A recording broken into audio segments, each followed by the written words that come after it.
Hello, welcome back to my YouTube channel. आज मैं आपके बीच बताने जा रहा हूँ पार्शियल मोलर फ्री एनर्जी, जिसको कहते हैं केमिकल पोटेंशियल भी कहते हैं, ये ध्यान रखेंगे। ऑलरेडी मैंने पार्शियल मोलर क्वांटिटी के बारे में एक अच्छे लेक्चर अपलोड किया हुआ है। आप थर्मोडायनेमिक प्लेलिस्ट में जाकर उसे देख सकते हैं। फिलहाल चलिए देखते हैं केमिकल पोटेंशियल, जिसे पार्शियल मोलर फ्री एनर्जी भी कहते हैं, है ना। चलिए, कहता है partial free molar free energy which is also called as chemical potential. और ये जो टर्म को बताया गया था वो गिब्स के द्वारा बताया गया था, ठीक है, JW गिब्स। जिस तरह से पार्शियल मोलर जो क्वांटिटी था वो लेविस बताया था, बट ये बता रहा है गिब्स को, ठीक है। ये इस टॉपिक को गिब्स ने दिया था। डेफिनेशन टू द पॉइंट है, जो पार्शियल मोलर क्वांटिटी के लिए था ये भी वही कहानी है, बस केवल टर्म बदल गए, है ना।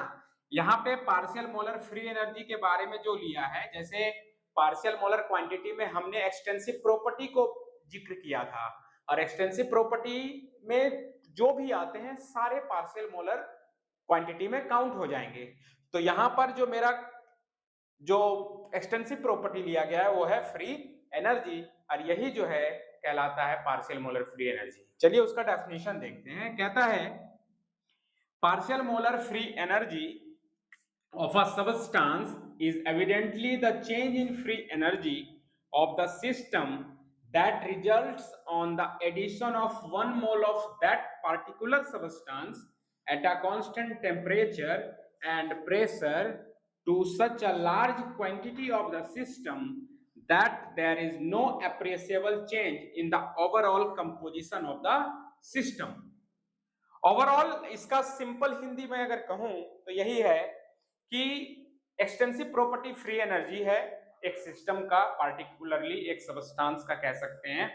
तो उसमें अगर किसी पार्टिकुलर सबस्टांस का अगर 1 मोल ऐड किया जाए तो पूरे सिस्टम का जो अमाउंट है, जो क्वांटिटी है, उसमें कहता है कि जो चेंज होगा उसको ऑब्जर्व नहीं कर पाएंगे। नो एप्रिसिएबल चेंज, है ना।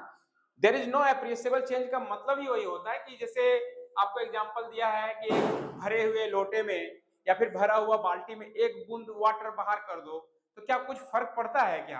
या एक बूंद वाटर ऐड कर दो, क्या कुछ फर्क पड़ेगा? तो एप्रिसिएबल चेंज तो दिखेगा नहीं। तो वही कहानी यहाँ पे है, और इसी को कहते हैं पार्शियल मोलर फ्री एनर्जी। चलिए देखते हैं इसकी मैथमेटिकल एक्सप्रेशन को। यहाँ कहता है as we already know that about the equation of partial molar quantity। Partial molar quantity की जो हमारे पास इक्वेशन ऑलरेडी पहले से है वो क्या कहता है? तो कहता है dx at constant temperature pressure x1 to the power dn1 plus x2 to the power dn2 plus dot dot dot ith composition. Okay, तो यहाँ पे जो x1 है आपको पता होगा, अगर आप पिछले वीडियो देखे होंगे तो आपको पता होगा कि x1 जो हमारा है वो है क्या है?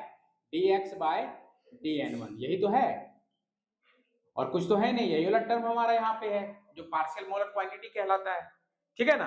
तो और कुछ नहीं, इसलिए मैंने ये डायरेक्ट इसी को ले लिया। अब क्या कहता है कि x के जगह पे g ले लीजिए आप। क्यों? क्योंकि x मेरा एक्सटेंसिव प्रॉपर्टी है, और कहानी किसकी चल रही है? फ्री एनर्जी की चल रही है, तो हम लोग एक्सटेंसिव प्रॉपर्टी फ्री एनर्जी को लेते हैं। अब जैसे लेंगे तो इक्वेशन 1 को फिर से लिख सकते हैं। कैसे लिख सकते हैं? तो कहता है x के जगह पे g, तो ये हो गया dg eight constant temperature pressure, x1 के जगह पे g1, x2 के जगह पे g2 और डॉट डॉट ith कंपोजिशन के लिए gi। समझ गए? तो कहता है यहाँ पे अब क्या करेंगे, फिर से इसको रिटर्न कर किया जाता है और g1 को बना दिया जाता है μ1। क्यों? क्योंकि फ्री एनर्जी अब फ्री एनर्जी नहीं है, वो पार्शियल मोलर फ्री एनर्जी है, जिसको एक नया नाम दिया जाता है केमिकल पोटेंशियल। अब केमिकल पोटेंशियल है तो उसका सिंबल ऑब्वियस है कि नया दूसरा आएगा, इसलिए सिंबल लिया गया म्यू, ठीक है। तो ये हो गया μ1 μ2 μi डॉट डॉट डॉट, है ना, μi तक। तो यही कह रहा है कि हेयर म्यू क्या है? सिंबल है किसका?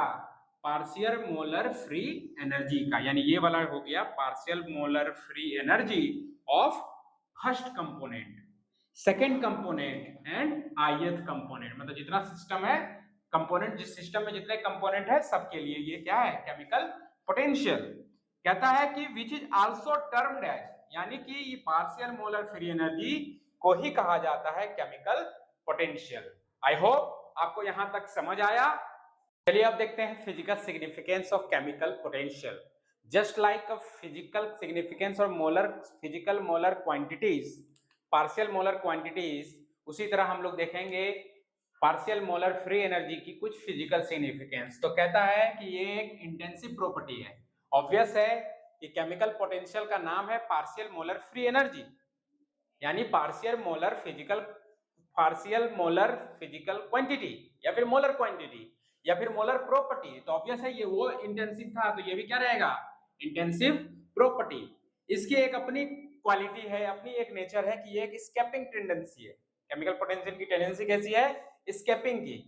फिर कहता है कि it has same value everywhere in the system at equilibrium. मान लीजिए कोई सिस्टम है, यहाँ पे जितने भी पार्टिकल्स कंस्टिट्यूएंट्स हैं, तो हर एक पॉइंट पे अलग जितने भी इक्विलिब्रियम, अगर ये सिस्टम इक्विलिब्रियम में है, तो मान लीजिए एक पार्टिकल इधर है, इधर है, इधर है, इधर है, कहीं भी है, तो सब जगह पे जो केमिकल पोटेंशियल की जो वैल्यू होगी वो सेम होगी।